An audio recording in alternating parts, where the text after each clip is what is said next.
یہ صحافی اور سیاستدان عرفان صدیقی کے مطابق عزت مآب جج صاحبان کا اللہ تعالیٰ کو حاضر ناظر جان کر صدقے دل سے اٹھائے گئے حلف کا ایک اہم ترین جملہ ہے: میں تمام لوگوں کے ساتھ کسی خوف یا رعایت کے بغیر اور کسی رغبت و عناد کے بغیر انصاف کروں گا۔ اعلیٰ عدلیہ کا ہر جج مسند انصاف پر براجمان ہونے سے پہلے یہ حلف اٹھاتا ہے۔ ہر اردو لغت میں حلف کے معنی قسم کھانا ہے۔ گویا ہر جج اپنے مذہب، عقیدے یا نظریے کے مطابق قسم کھا کر یہ عہد کرتا ہے کہ انصاف کا وظیفہ سر انجام دیتے ہوئے وسائل کے بارے میں اپنے ذاتی جذبہ و احساس کو ایک طرف رکھ دے گا۔ کیا سابق وزیر اعظم نواز شریف کو بیٹے سے تنخواہ نہ لینے کے جرم میں منصب سے برطرف کر کے عمر بھر کی نااہلی کی مہر لگا دینا جج صاحبان کے حلف کی درست عکاسی کرتا ہے؟ سسیلین مافیا اور گاڈ فادر جیسی متعفن گالیوں کو نظر انداز بھی کر دیں تو کیا یہ مضحکہ خیز فیصلہ اور اس کی کوکھ سے پھوٹنے والے متعدد فیصلے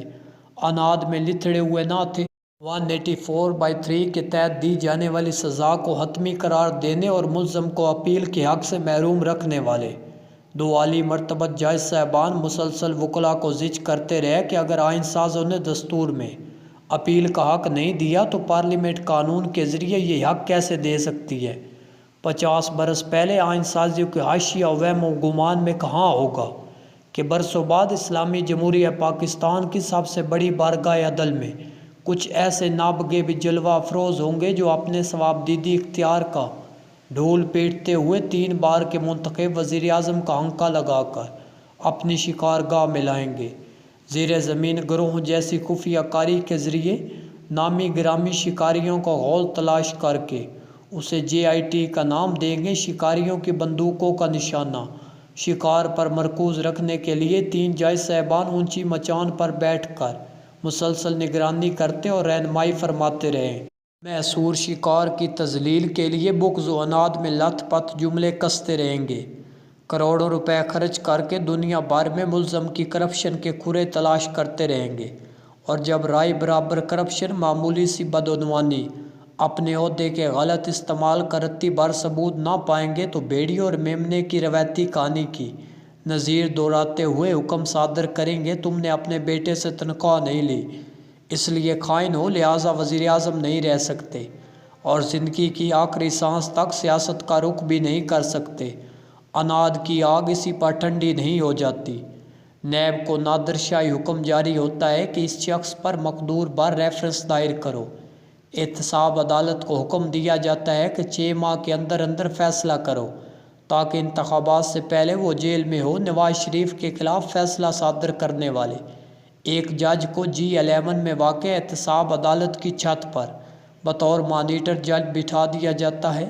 تاکہ احتساب عدالت عناد کی وہ رسیاں کاٹ کر شکار کو رہا نہ کر دے جن میں جکڑنے کے لیے انہوں نے بڑی تگ و دو، بڑی محنت کی تھی، یہاں تک کہ اپنے حلف کے پرزے بھی اڑا دیے اور اپنے اللہ سے باندھے گئے عہد و پیمان کو جنس و کوچہ و بازار بنا دیا۔ ادھر ایک وردی پوش جرنیل ایک جج کے گھر جا کر نواز اور مریم کے خلاف فیصلے کا تقاضا کرتے ہوئے 2 سال کی محنت کی دہائی دے رہا تھا۔ ادھر عزت مآب جج صاحبان طلائی گوٹا کناری والی سیاہ ریشمی عبائیں زیب تن کیے محض عناد کی بنیاد پر احتساب عدالتوں کی مشقیں کس رہے تھے، کہیں ان کی محنت عقارت نہ چلی گئے۔ اگر 1973 کے آئین سازوں کے پاس کوئی ایسی دوربین ہوتی کہ وہ بیٹے سے تنخواہ نہ لینے والے مکروہ ناٹک اور اس کے اداکاروں کو دیکھ سکتے تو شاید وہ اس ثوابدید ہی کو ختم کر دیتے یا پھر اسے پارلیمنٹ کے موجودہ ایکٹ سے کہیں زیادہ کڑے شکنجوں میں جکڑ دیتے۔ اپیل کا حق دینا ہوتا تو 1973 کے آئین ساز خود کیوں نہ لکھ دیتے۔ اس کو بڑی دلیل کے طور پر دہرانے اور وکیلوں سے پہ ہم استفسار کرنے والے 2 جج صاحبان اس عالی مرتبت بینچ کا بھی حصہ تھے جس کی سربراہی جسٹس بندیال کر رہے تھے اور جس نے صدارتی ریفرنس پر فیصلہ دیا تھا کہ آئین کے آرٹیکل 863 کے تحت پارٹی ہدایت کی خلاف ورزی کرنے والا رکن نہ صرف اپنی نشست سے محروم ہو جائے گا بلکہ اس کا ووٹ بھی نہیں گنا جائے گا، قطع نظر اس کے کہ یہ فیصلہ بھی رغبت و عناد میں لتھڑا ہوا تھا۔ سوال یہ پیدا ہوتا ہے اگر آئین سازوں کا مقصد یہی تھا کہ مذکورہ رکن اسمبلی کا ووٹ بھی نہ گنا جائے تو نے یہ جملہ لکھنے میں کیا مشکل معنی تھی؟ تب حمزہ شہباز کی حکومت ختم کرنے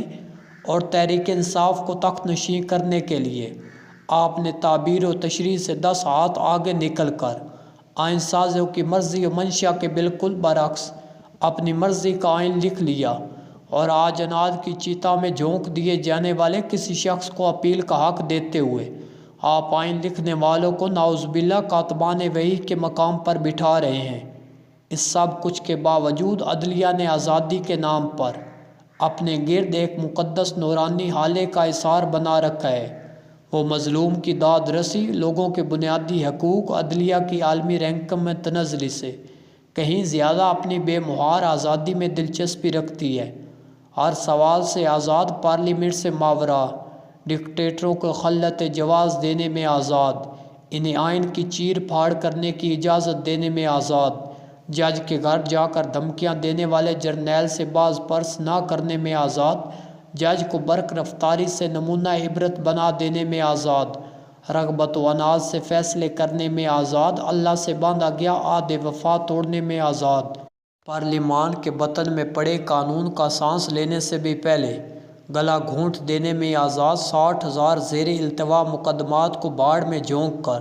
سردیوں اور گرمیوں کی طویل چھٹیاں منانے میں آزاد،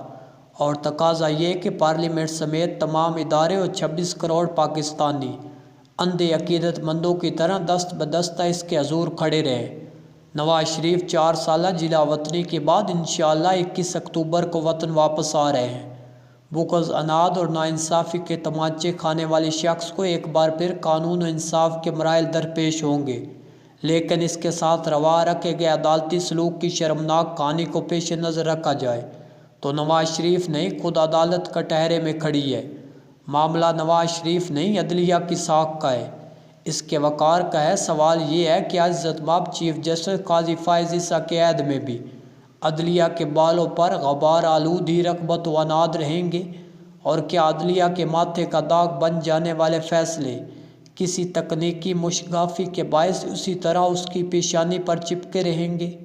کیا قاضی صاحب کے دور میں بھی اناد انصاف پر حاوی رہے گا؟